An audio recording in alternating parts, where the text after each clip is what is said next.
Thanks for joining the Welcome to Consciousness podcast, where we are raising consciousness together. We'll be discussing all things consciousness, awakening, healing, purpose, and so much more. If you haven't already, you can hit subscribe or like, or you can follow us along on Instagram or check out our website. Let's get started.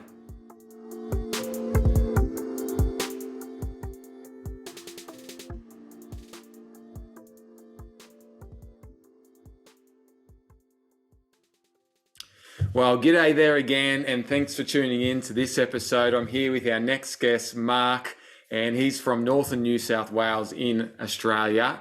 Now, he's an Australian-born Māori. He's 35 years old, and he was raised in the Christian faith until his own spiritual awakening 2 years ago. He's a husband. He's a father of two boys that are 6 and 3 years old, and his first career was in plumbing. His second and current profession is a PDHPE High School teacher, and he's now working on a transition into being a soul purpose and spiritual life coach, which is where our paths sort of crossed. And Mark was actually my first official client as a soul purpose coach. So last year we spent a lot of time together over 3 months, and I just saw his growth and transformation and how big his heart is and the passion that he's got.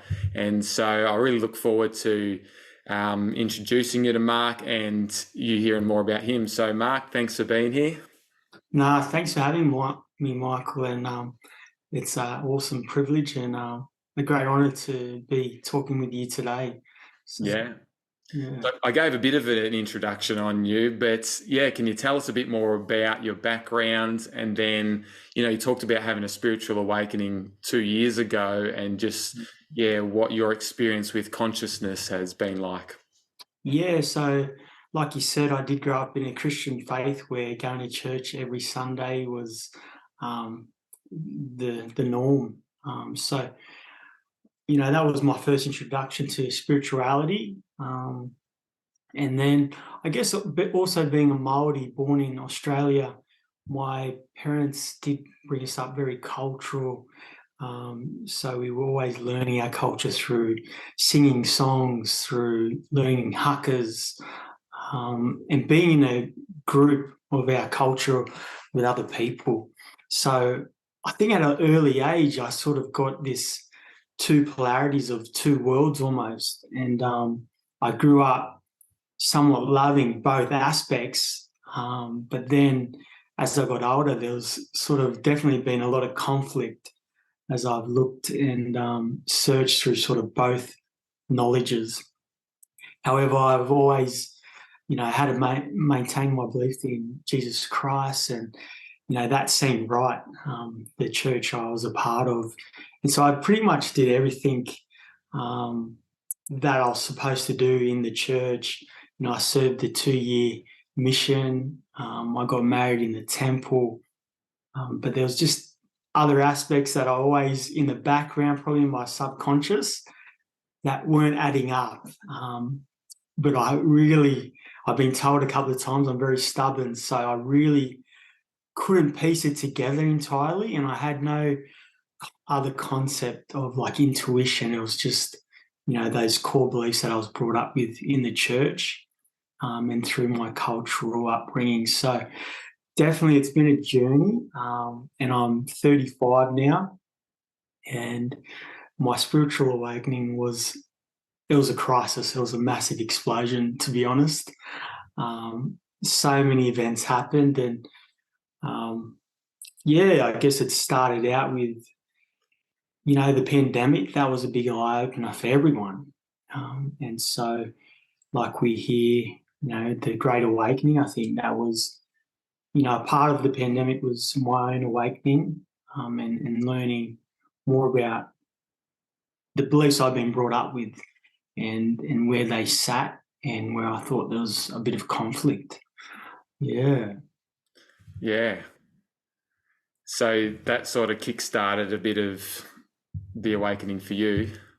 Yeah, and again, at the time, I had no vocabulary, no knowledge of what a awakening was. It was just like an explosion, to be honest. And so it started out with, noticing aspects of my Christian faith that didn't really make sense to me. that weren't in my true alignment, and me really thinking, what is going on? Like, what is happening? And having those internal thought processes sort of playing out in my head. So I guess naturally, I think one of my, what do you say, one of my aspects of my personality is when I'm torn or when I'm upset, like anger comes out. Mm. And so I was really starting to get angry around this time. I was so confused. And then it led to another event happening where I got involved in a workplace incident where another work colleague of mine, sort of got a bit abusive about some work I did on his job site, and eventually it got heated in an argument. And it was like at that time I sort of seen in my mind, all right, he's disrespected me 1, 2, 3 times, and that's my green light to sort of maybe take this confrontation, this argument to the next level, which how I was raised, and I guess some trauma, you know, generational trauma was always just to get physical. It was almost like, nah, he's disrespected me, so let's go. So that's what happened, and unfortunately, that incident didn't pan out too well for myself, and I got injured quite severely by a weapon on his job site. And that was like bang, and that explosion of wow, what's going on again in this world. And so, and in that moment of sort of having that confrontation, getting injured, I had to go to hospital, have surgery. But I sort of felt I could start to feel sort of spiritual beings around me too, so spirit guides.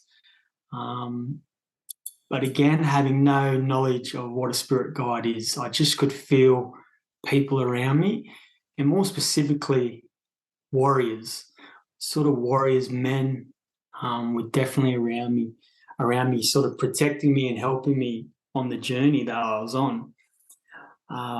This incident, after a while, probably did lead to definitely PTSD and other events happening where I was constantly in a fight with a few other friends in my life. And eventually it got to the point where I had that much anger inside of me. I either wanted to do something really silly or hurt someone to sort of get revenge, get that anger out of my system, or I didn't know what was going to happen. And then I just needed to go on a trip. At this time also, I ended up separating from my wife and my kids. And so that, I guess that first incident led to many fights, and my wife and I hadn't been in a good place with our marriage either. So it's like all these shadows, all these things that were out of alignment in my life. My work, I wasn't happy with the work I was doing to start with. My marriage wasn't in a great place and hadn't been for a few years. And so all these different events just caused me to go a bit crazy, but my energy was so heightened. I was having sort of, I could see synchronicities with people I was coming into my life, people that were going out of my life, that I needed to, sort of move away from. So that was happening. I could see it sort of happening. I'm like, wow, but it wasn't happening in a safe way or a way that was really, I guess, nice or good to go through, I guess. I feel like, you'll continue sharing this, but like it's really interesting to point out, you looking back, you were going through a spiritual awakening, but in the experience, there was so much crisis. Yeah. There was like breakdown of, your own state, your emotions, a lot of anger. Your marriage was, in strife, and you separated, and you disconnected from your kids more so there. And like a lot of challenges going on, and it's like all this energy was coming up at the same time. There was some like really, like synchronicities happening and things. And I'm just glad that you pointed that out, because often it is in this crisis time when we hit rock bottom. I'm not sure if you'd call at any point there your rock bottom, or the whole thing your rock bottom, but that it takes for us to then really go inward, like you said, those shadows that start coming up and what we were turning a blind eye to before. And yes, it's like exciting, or we want to be drawn to the stories of, when it's all love and peace and joy and having huge success in our lives. But often an awakening can be preceded, or part of it is that crisis. It's that breakdown of life as we know it to take us inward and higher. Yeah, it was definitely like that. And I guess once I did separate from my wife, I did sort of feel like, that Christian organisation, they sort of just fully left me sort of on my own. And I was quite disappointed because, if we look at the church aspect, it's all about, caring for one another, bearing one another's burdens. But at that time I was like, it was like just I might have got one phone call, and that's okay. But it was somewhat disappointing, that aspect. However, I think that was a part of the process I had to go through, and to learn that, at the end of the day, bringing it all back to myself, and everything we need in terms of spirituality really just comes from within ourselves. But yeah, that from there, I guess, I think you touched on, I wasn't a man that was brought up going into my feelings, and men, I do struggle with this, and it's something that we aren't taught. And so unless your parents have really are in tune with themselves and have gone into their feelings, it's something that a lot of boys and young men and men in our generations probably haven't had much experience with.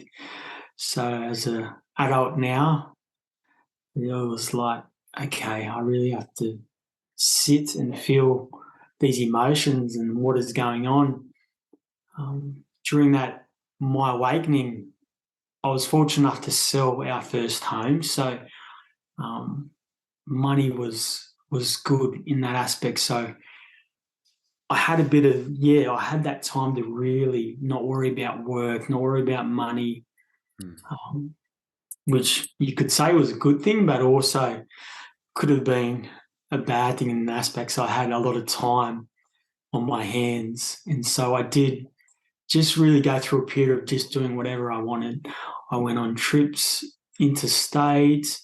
I experienced whatever I wanted to do, and I think I just needed that. It might have been a bit of rebellion coming out, because I knew some of the ways, the beliefs I had been brought up with weren't 100% true or in alignment with my truth anyway.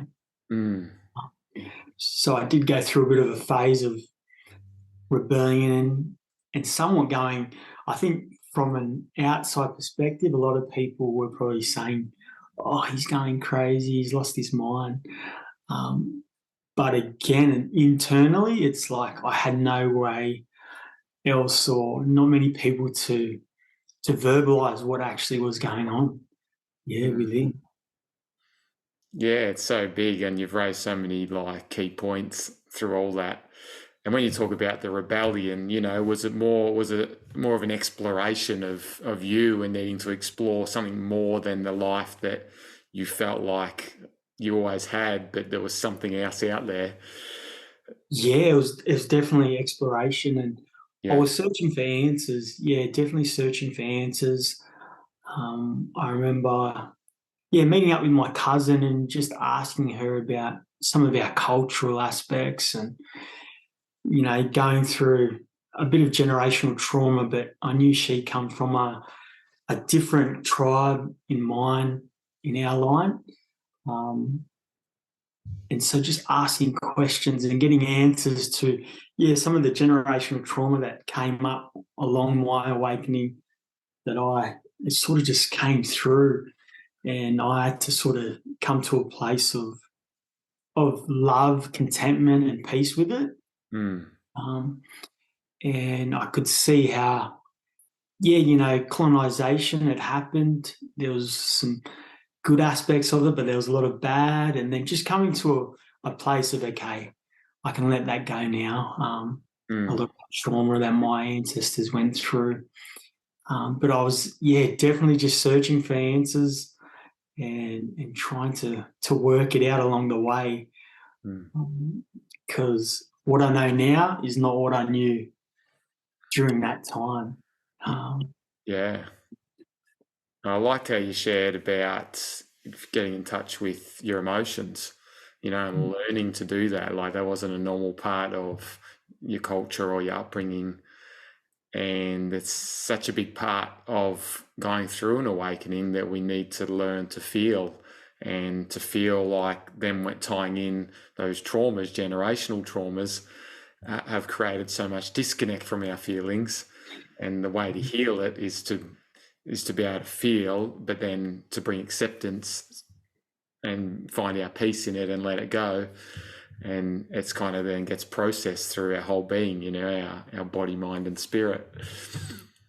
Yeah, and that's definitely how I felt. It's like I had this chip on my shoulder from, my ancestors, knowing what they went through, and it's sort of, definitely always been in my subconscious, and it's played out in my workplaces. I would always have that grudge of, oh, why is this person getting promoted, or they get a better start. But once I actually felt a lot of those feelings, and then just came to a place of peace, a place of love, now I feel so free once I've felt those feelings, and I don't have it as a burden now. It's not weighing me down anymore. So yeah, and that's a really big cultural nuance as well, isn't it? That different people will experience these different traumas that have come sometimes from your culture and your ancestors and the way they were treated, and like you said, colonization and the way that Australia was colonized and other countries were, that caused so much pain and suffering on some cultures. I assume that's what you're alluding to with some of that as well. Oh, 100%. And so, our parents and what our ancestors went through, sometimes it's just passed down by stories being told or videos being watched of the past. And so it's probably not intentional, but then some kids naturally have those strong empathy, strong feelings, and can go, wow, why did that happen? Why did this world, those things in this world happen like that? And I think that's where I was as a kid too, is like as an 8 or 9-year-old, I heard a lot of the stories, and it really hurt somewhat hearing about them. But then it carried out throughout my life because I felt that unjust, and so just coming to that place. But even now, I can see teaching at a high school where there's lots of Indigenous kids. I have a lot more understanding for them, and understand, some of their behavioural habits are highly due to, that generational trauma that's come through. And so I definitely, have a lot of sympathy and empathy for those students, because I still don't think there's enough knowledge around how to help these students heal and move forward. Yeah, no, it's a really important topic that you've raised, I think, especially for, let's say, our own nation, Australia, what we're talking about, like there is so much of that trauma that lives on. And like you said, the stories get passed on about the injustice, but it's the energy that's underneath those stories, which is the trauma and the emotion. And until that emotion, from my understanding, really gets a voice and really gets to be processed and really feels safe and loved, and then it can be released and healed. Until, we as a nation get big enough to be able to hold that space and do that, well, that trauma is going to continue to play out. Yeah, 100%. So, but you can't really hold that space for someone else if you're holding on to your own traumas. yeah, exactly. And so it is such a process, isn't it? And especially, there's a lot of work to do.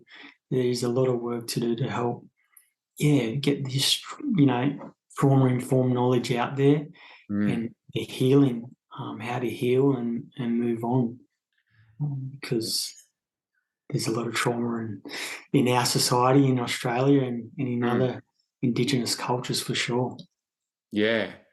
And it doesn't have to be overcomplicated though, because it's simply like moving into our hearts and moving into universal love. And, when you do that, you naturally need to process the fear and the trauma that's standing in the way.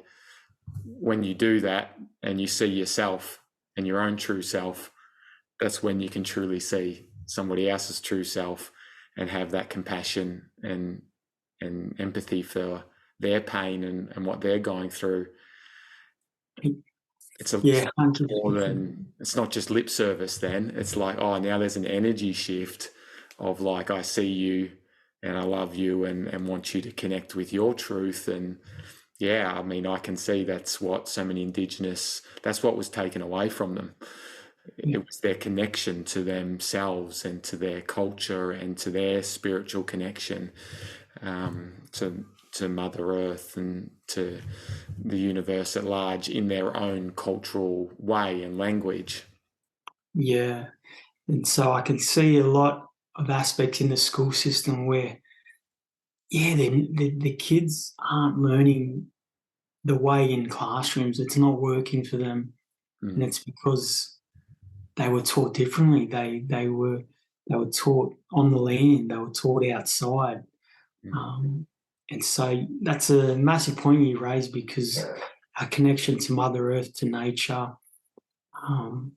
is something that we have somewhat disconnected from, and bringing it all back to ourselves again, to nature and the beauty of this world. Yeah.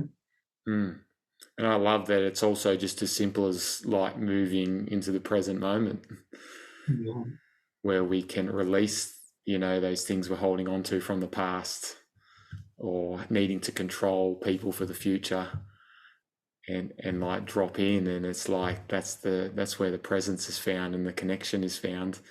That's what the Indigenous had, from my understanding, and what was taken from them. And not just the Indigenous of Australia, but so many cultures all around the world have such a similar story.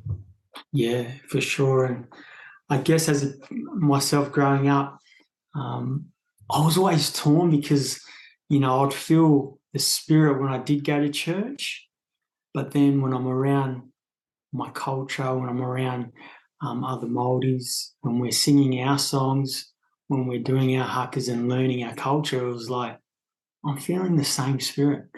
I'm feeling the same, feelings, if not a bit more pure, because it's in a different environment. We're a bit more unique. When we're not dressed up for church, we have to dress up for church, where in this aspect, we're more aligned with ourselves. So I really love that. And again, I was always like, can I do both? I love doing both, and I can, but there's so much there is conflict in some aspects of it. Yeah.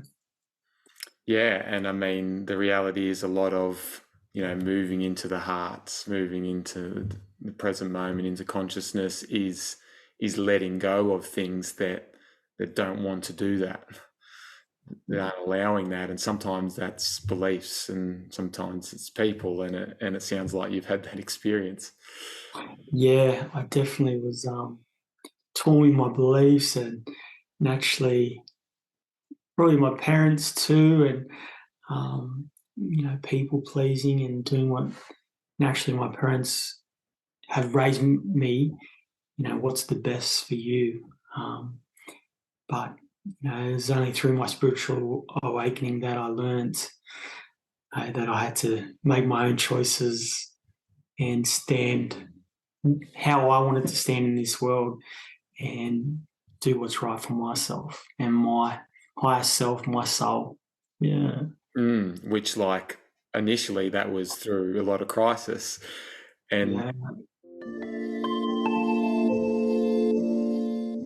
we're taking a quick break because I want to let you know that I'm looking for some big dreamers who either feel disconnected from or stuck in their big dream to take all their power back, to thrive in every area of their life and create everything that they dream of. It doesn't matter how big the obstacles are or how impossible it seems.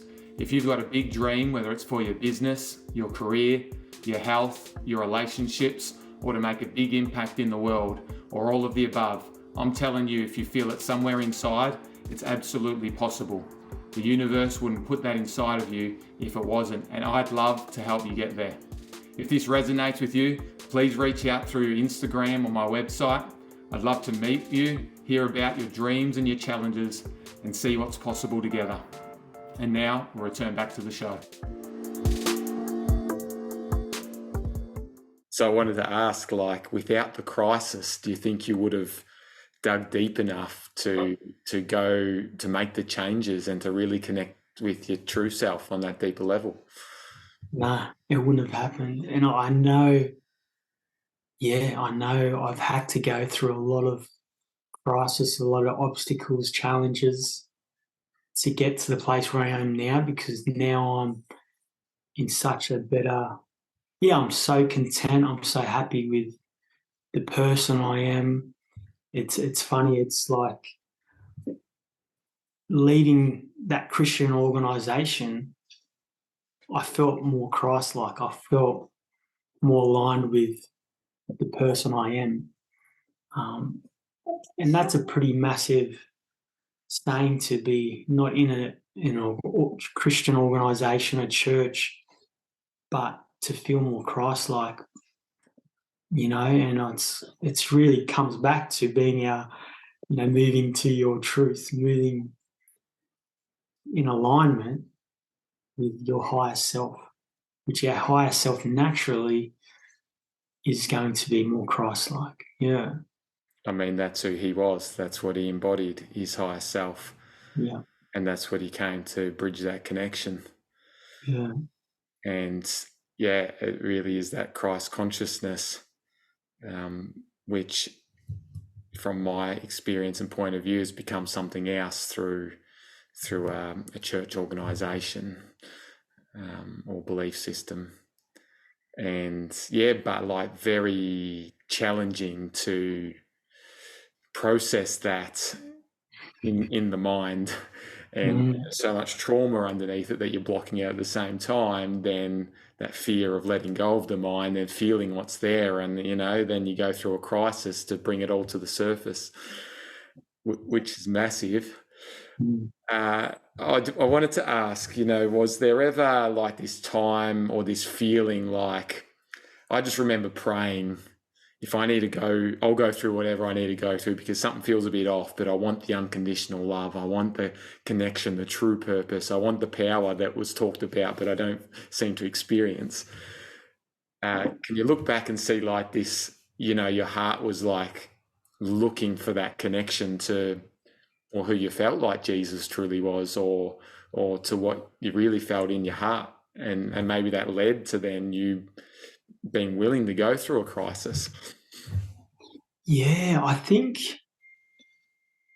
through my experiences of going through so much crisis, I then naturally had moments and experiences of also so much light and going, wow, that is, you know, that is God, the universe. That's um, that's a really divine connection. Mm.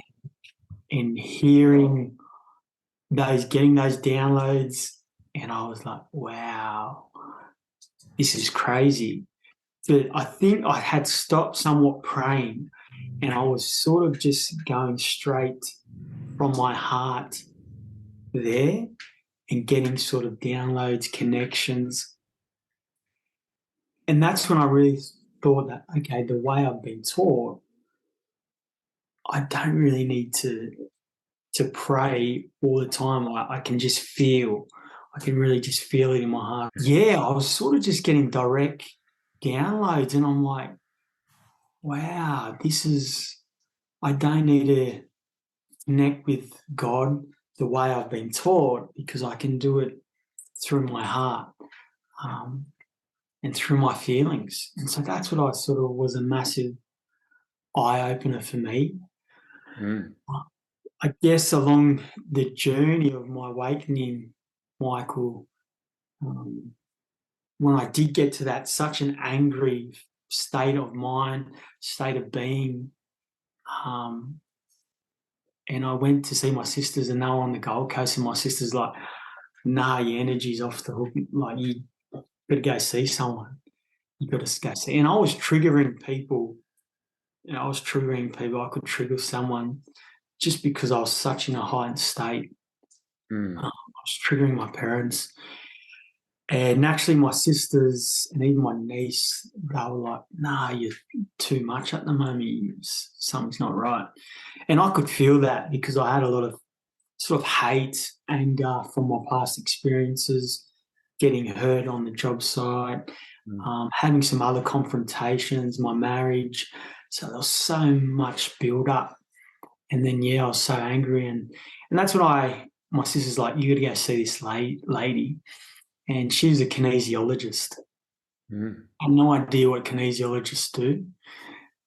And I'm like, Dad, my father took me. I'm like, yeah, been to see these people. And he told me a story that, yep, he took his brother back in New Zealand back in the days, and he'd stolen a special taonga, which is a greenstone or something that didn't belong to him, which is a green necklace, a stone, gemstone,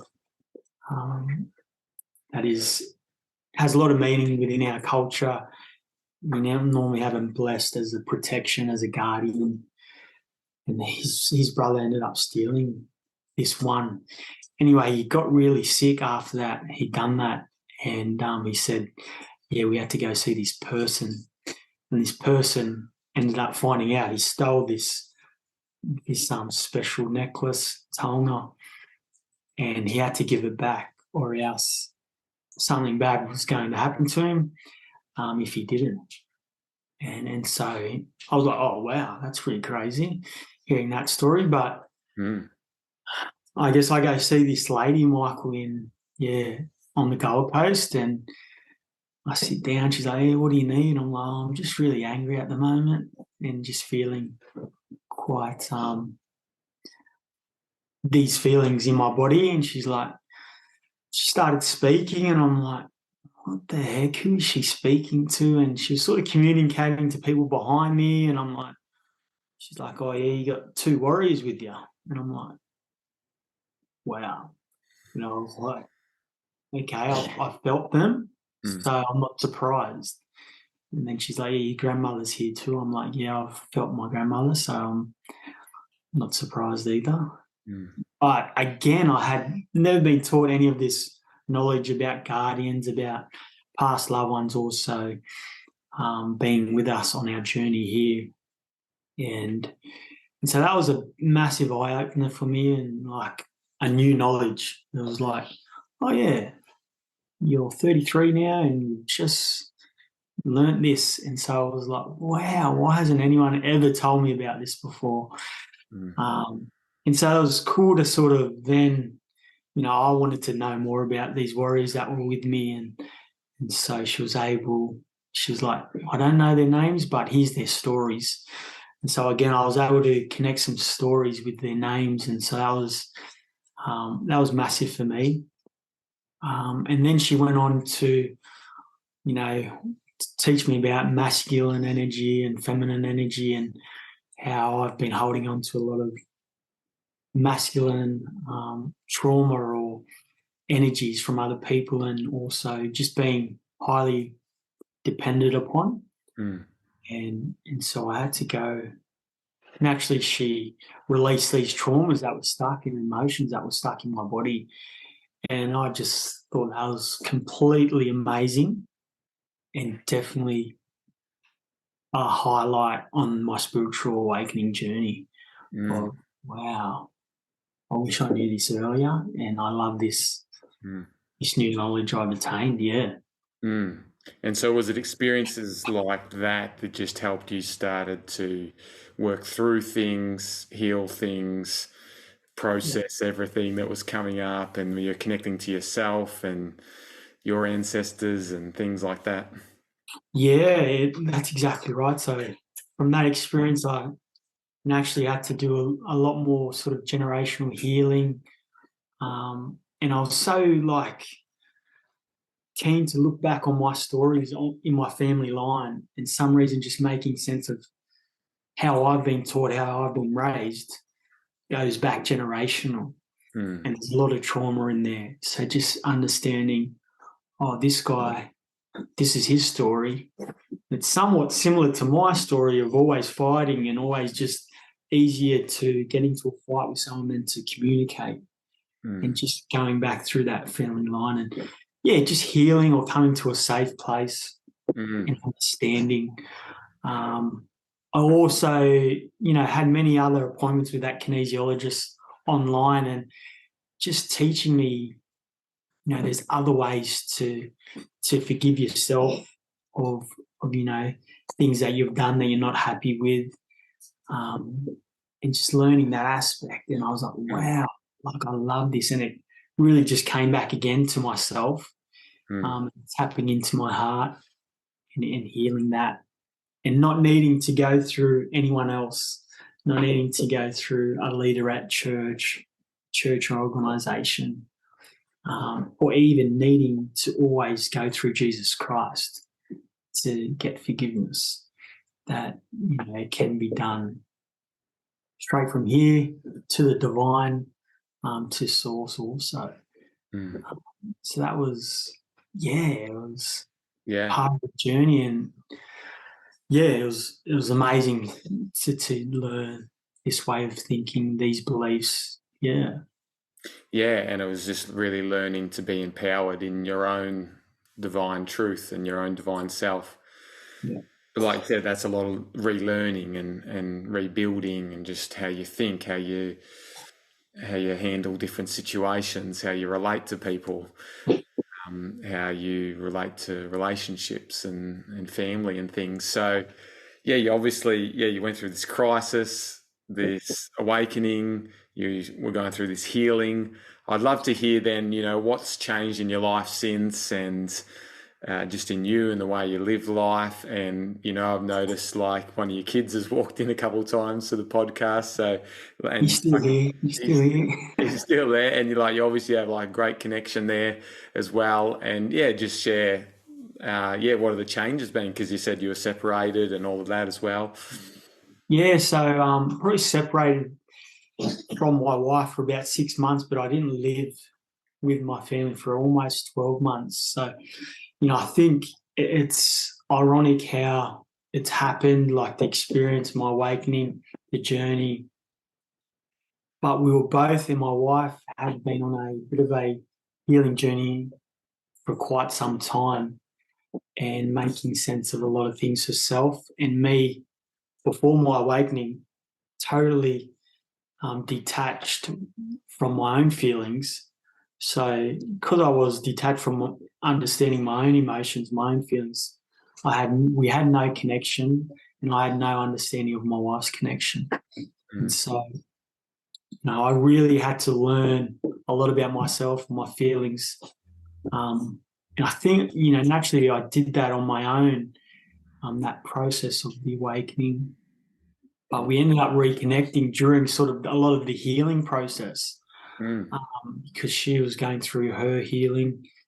I was learning about all this new healing, and so we were able to share, what we were learning, what we were going through, and I guess, we reconnected. Eventually, about 6 months through, we reconnected and have really gone through that healing process together. So it's been awesome to have someone to support myself.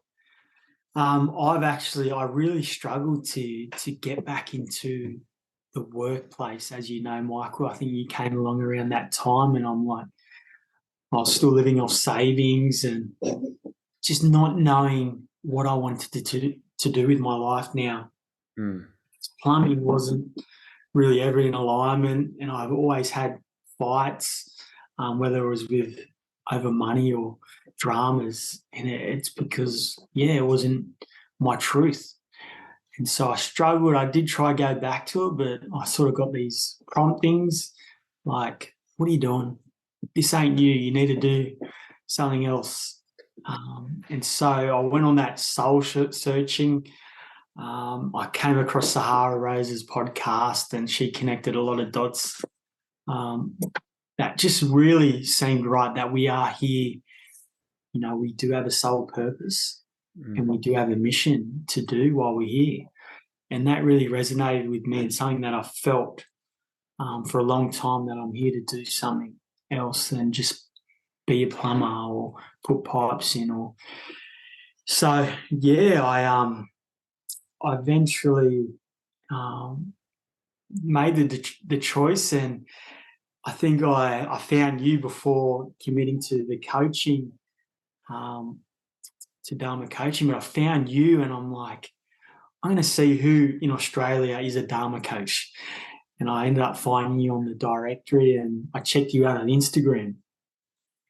And so this is not long me coming off my spiritual awakening and still going through the healing process, coming to sense. And then I watched one of your videos, and it's about pretty much my last year or 6 months, my journey of going through an awakening, and how you might feel, and your energy might get really heightened, and you really need to ground yourself.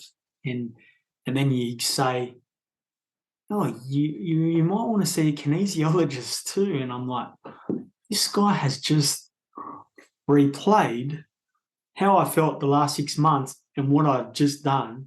He must have some knowledge I need. And so that's when I found you, touched base, and I thought, even at a time while I definitely still had money blocks, I'm like, what is this guy going to give me? What am I going to get out of it? But I'm so glad that we connected, and you were able to help me along the journey with guidance and with some more tools to use on my journey of healing and releasing emotions. And so that's where I decided, Sahara's the Dharma Coaching Institute, it seemed just the right thing for me to do. And it was almost like, that's what my heart was guiding me and wanting me to do. And so I've just finished that course, a couple of weeks ago.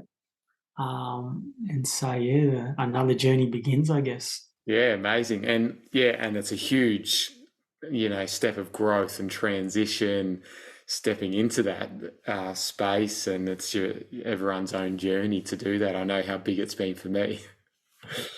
Yeah, and so it's like, there's not many males that step into this space, but I have feelings that it is going to be something needed, with more men waking up to tapping into their emotions and feeling those emotions that we've been taught to suppress.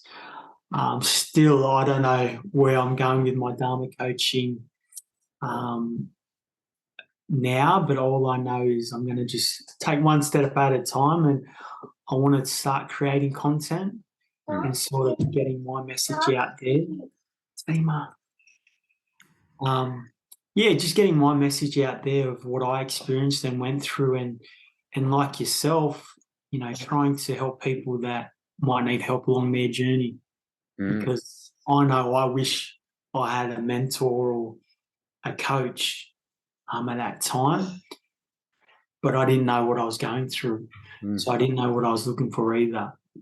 But just sharing my experience, and then, yeah, if I can help someone, if I can find people that also resonate with the message I'm sharing, then I know I'll link up with people I need to help and serve. And what do you feel like, that you're really passionate about now? Like, you're obviously teaching, you're moving into this, and what do you want to see flow out of that in terms of, your heart and your passion? Yeah, so I think I just want to, just let people know that there is other ways to spirituality, that ultimately it is just getting to know yourself, and making ourselves the center, and not needing to go to external influences, but helping us, just tap back into ourselves again. I missed some of that question, Michael. Sorry, because you cut out. So yeah, I think it did drop a bit. That, I guess. I mean, we've covered so much, and it's been so fantastic, and just so excited that you're on this journey and in the space. And like you said, there's such a need for more men to really get in touch with themselves, to feel their emotions, and to heal deeply, connect truly with themselves, and step into their empowerment. Sometimes that process looks a bit like, it's a bit feminine to feel and it is. It's healing our feminine energy that we've been traumatized and cut off from. But then it ultimately leads to so much empowerment when we can do that and liberate that, and then we can start to take action and have such strong belief in ourselves and in who we are and in life, and that life supporting us. And I mean, I'm excited for where it goes for you and for me and our futures. And I just wanted to ask, if there was any advice that you would give someone, or you'd give men out there that listen to this in their journey of consciousness, what would be the 1 or 2 bits of advice?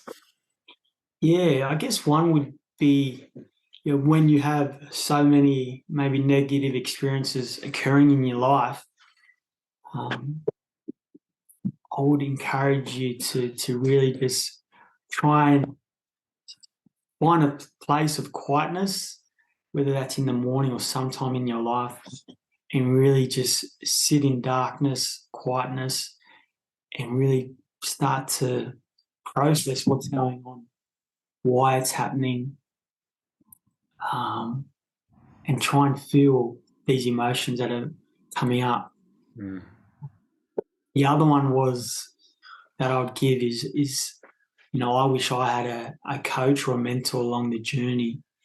And so I would encourage you to find a purpose coach. And I'm not trying to, sell anything, but having someone that can help guide you, or that you can just even speak to along the journey, will always help.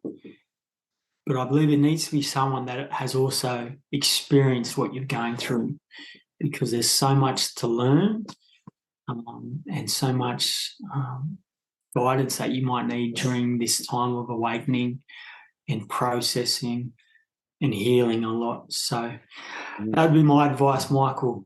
Yeah. Yeah, I love that. And I suppose to expand on that, it would be to connect with others that have been through that, or a community, or a kinesiologist, or someone that can start an energy healer of some type. Or a soul purpose or spiritual life coach that's been through an awakening of, there's you will know in your heart, I always believe, what your next step is and what you need to do.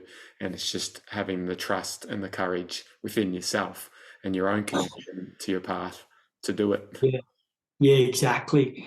And that connection to our heart, though, can often be hard to really tap into, because we've always been taught to use our mind. But really, trying to follow your inner guidance, and your inner guidance often comes through your heart or your gut. So and which there can be a lot of pain built up there as well from the trauma. So like, so much of our hearts and our truth gets closed off. So it does hurt to listen to that sometimes. It hurts to connect with that. It hurts to walk our path sometimes, and others misunderstand it and not realise what we're going through. And when we're going through a crisis, needing love and support, and then not getting it because it's just too much for some people or some culture. So, yeah, I really love that. So anyone that's here listening, if they wanted to connect with you, what would be the best way to do that? Yeah, I've only just really started my Instagram coaching page. So it is Mark Takuira 33. So you can connect with me on there if you have any questions, or you want to, send me a message. But that's probably the best place to find me at the moment. Yeah, and we'll put that in the show notes, as well as we'll probably share a bit on Instagram as well when this episode's released. So I want to thank you so much for sharing on the podcast. So glad our paths have connected, and I know it's just the beginning of so many exciting things for our own journeys. And so thanks so much. Thank you, Michael, for having me. And I totally feel like we'll definitely be connected in the future. And we'll definitely have some plans to continue this work and get it out there. Amazing, absolutely. So thanks for tuning in, and I look forward to hearing from our next guest next week.